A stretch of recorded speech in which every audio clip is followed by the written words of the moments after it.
Bismillahirrahmanirrahim. Assalamualaikum warahmatullahi wabarakatuh. Alhamdulillahirabbil alamin. Wassalatu wassalamu ala asrofil anbiya'i wal mursalin wa ala alihi wa ashabihi ajmain, amma ba'du. Alhamdulillah, hari ini kita masih diberi kesempatan oleh Allah Subhanahu wa taala untuk menuntut ilmu, walaupun tidak langsung berjumpa dengan Umi, melainkan dengan daring atau online. Oke, kita lanjut materi kita yang semalam. Masih di bab 2, yaitu tentang norma dan keadilan. Karena kita sudah membahas norma, jadi Umi akan sedikit mengulang penjelasan pelajaran kita yang kemarin. Ada 4 macam norma yang sudah kita pelajari yang kemarin.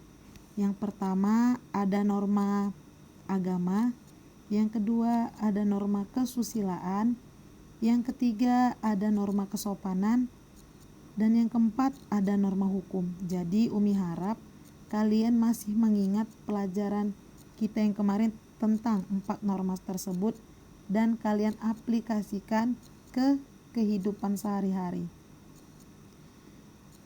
Baik, sekarang kita masuk ke arti penting norma dalam mewujudkan keadilan di Indonesia.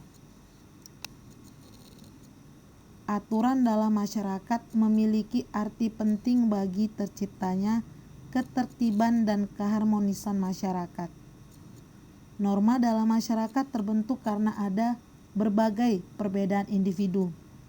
Sebagai makhluk individu, manusia memiliki kepribadian, kepentingan, keinginan, tujuan hidup yang berbeda antara satu dan yang lainnya. Jadi, agar segala perbedaan tersebut tidak menimbulkan perpecahan dan ketidaktertiban dalam masyarakat, dibuatlah peraturan atau norma di negara kita Indonesia. Di sini ada aturan dalam masyarakat. Antara lain yang pertama ada pedoman dalam bertingkah laku. Norma memuat aturan tingkah laku masyarakat dalam pergaulan sosial. Oke, yang kedua menjaga kerukunan anggota masyarakat. Norma mengatur agar perbedaan dalam masyarakat tidak menimbulkan kekacauan atau ketidaktertiban. Jadi karena adanya norma, kita bisa hidup rukun, hidup seimbang, walaupun kita mempunyai hak-hak atau keinginan yang berbeda. Dan yang ketiga, sistem pengendalian sosial. Tingkah laku anggota masyarakat diawasi dan dikendalikan oleh aturan yang berlaku. Dalam kehidupan bersosial, pastilah ada norma yang mengatur kehidupan tersebut. Sebagai makhluk sosial, manusia lahir, berkembang, dan meninggal dunia dalam masyarakat. Setiap individu berinteraksi dengan individu lainnya. Interaksi yang dilakukan manusia senantiasa didasari oleh norma yang berlaku di dalam masyarakat. Dengan demikian, keberadaan norma melekat dalam kehidupan bermasyarakat. Ingat ya, norma itu kata lainnya adalah aturan.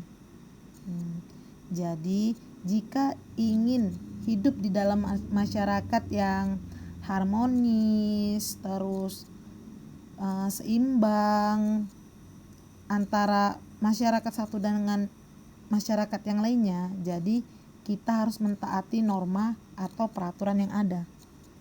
Oke, baiklah Umi lanjutkan. Norma juga diperlukan untuk mewujudkan tatanan kehidupan bersama yang harmonis. Tanpa adanya norma, maka akan terjadi ketidakaturan dalam kehidupan bermasyarakat. Dalam hidup bernegara diatur dengan norma hukum yang berbeda dengan norma lainnya. Persamaannya, norma tersebut mengatur tata tertib dalam masyarakat, sedangkan perbedaannya terletak pada sanksinya.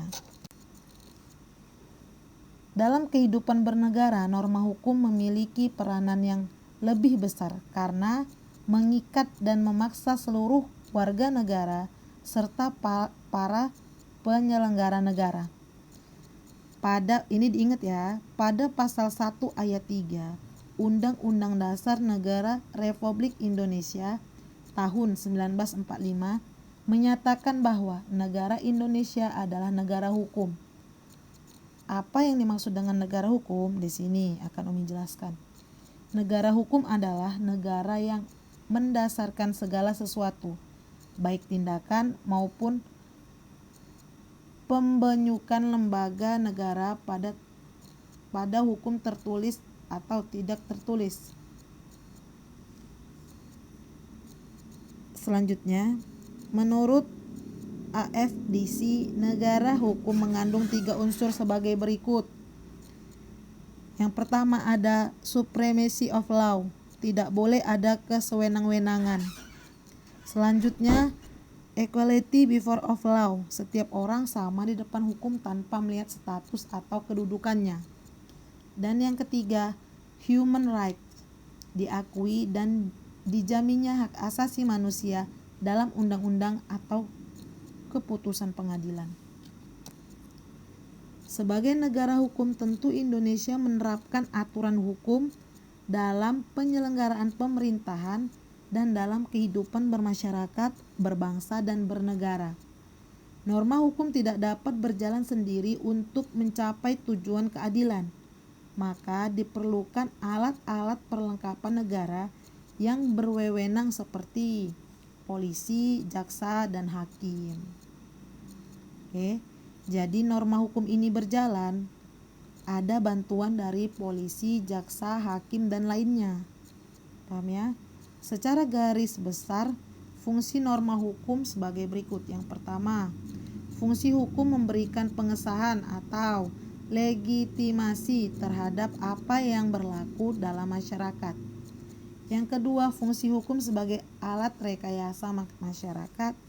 Yang ketiga, fungsi hukum sebagai sarana pembentukan masyarakat, khususnya sarana pembangunan.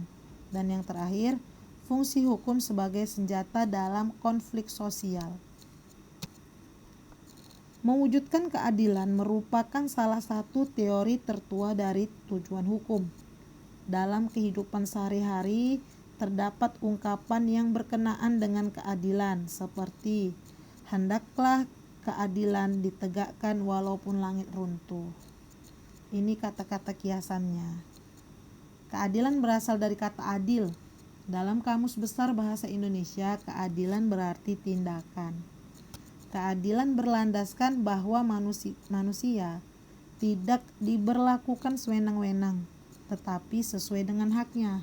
Oleh karena itu, pelaksanaan keadilan berkaitan dengan kehidupan bersama di lingkungan masyarakat.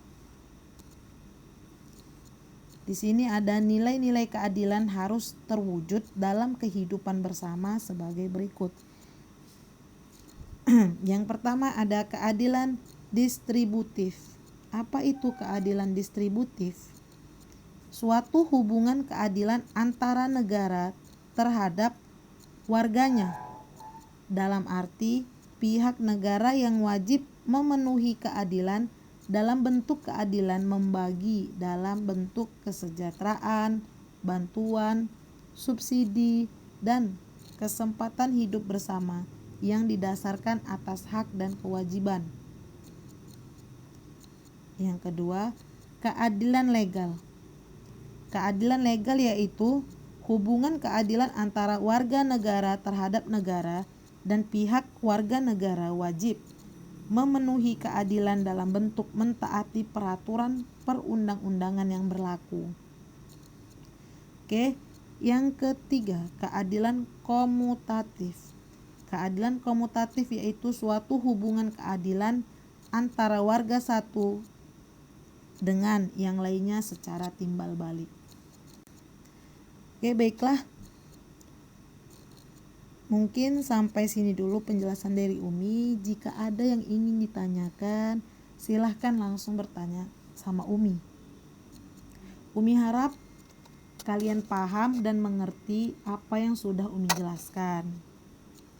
Jadi, ambillah hikmah dari penjelasan yang Umi berikan. Contohnya hikmah jika kita mengikuti norma-norma atau peraturan yang ada di dalam masyarakat, kita akan bermasyarakat atau bertetangga harmonis gitu. Atau yang lainnya, kita sudah belajar tentang norma tentang norma kesopanan. Jadi jika kita sudah belajar apa itu norma kesopanan, norma kesopanan itu adalah norma yang mengharuskan kita menghormati atau berakhlak kepada yang lebih tua dari kita. Itu salah satu contohnya. Jika kita sudah tahu, berarti kita mulai dari sekarang ketika sama yang lebih besar dari kita ataupun yang lebih kecil dari kita, kita harus saling menghormati gitu. Oke, sampai sini saja penjelasan dari Umi. Wabillahi taufiq wal hidayah. Assalamualaikum warahmatullahi wabarakatuh.